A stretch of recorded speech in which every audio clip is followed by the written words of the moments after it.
obvious example is when she was a few days old, she had had some trauma to her throat that was causing secretions. It wasn't a result of her chromosomal condition, it was just a sequelae of a medical problem. And she needed to be suctioned in order to not choke on her own secretions until it healed. So we knew this. Again, my wife's a physician, and I'm well enough versed in the medical field that I could understand what was going on. And we knew that this monitor was basically keeping her alive. It was an O2 sat monitor, and when it would ring, the alarm would go off. It meant, okay, the secretions are building up, you suction, and then the sats go up, and she's fine. And it was almost like clockwork. It would build up about every 90 minutes or so. But you need the monitor to make sure you catch it.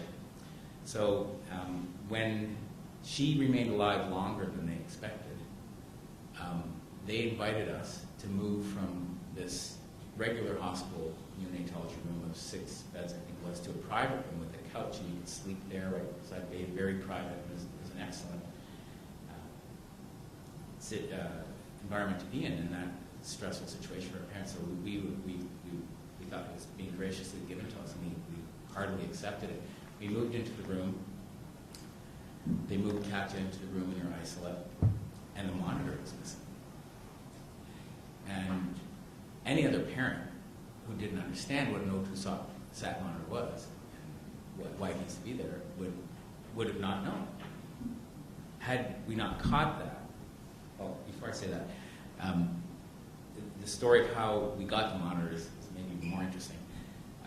Katya came in, no monitor. I asked the nurse, there's no monitor. Where's the monitor? She said, just a minute. She walked out. She came back. There's no monitor in this room. Which was bizarre. That was keeping her alive. And I said, well, she'll die without the monitor. And so she said, just a minute. She leaves. Either you go back to the other room, or there's no monitor. If you want the monitor, there's no monitor in this room. And so I said, fine, we'll bring Katya back to the other room. It was just a bizarre dynamic. So she again leaves, comes back with the monitor. They were trying to kill her. It's that simple. I know it sounds extreme, but that's what it comes down to. And I think the point I would make of the matter is that had that been done to any other kid who does not have a developmental disability prospect, it would be attempted murder. The doctors would be directed out of the hospital in handcuffs. But here we go. This is tolerated, and things only spiraled from there.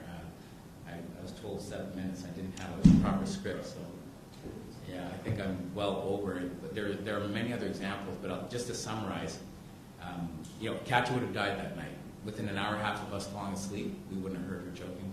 She would have died. And my guess is a lot of these kids have died. And so when I said Katya's the oldest one alive in the country, with full Trisomy 13, it should not be. It shouldn't be. If you look at the statistics in the U.S., where they'll give the treatment and the intervention as long as you give the money, there are a lot more. The statistics do not match what's going on in other centers.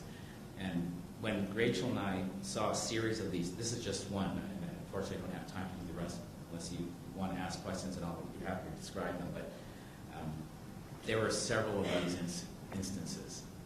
And it became so clear to me and Rachel. I remember Rachel's my wife. I remember the moment when it really hit us, and yet another thing was, we exposed yet another thing that they were doing to try to basically end her life.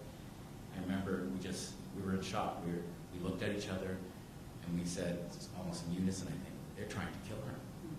It was and I can't describe that feeling. You've got a child that's vulnerable medically, socially. You're at an institution that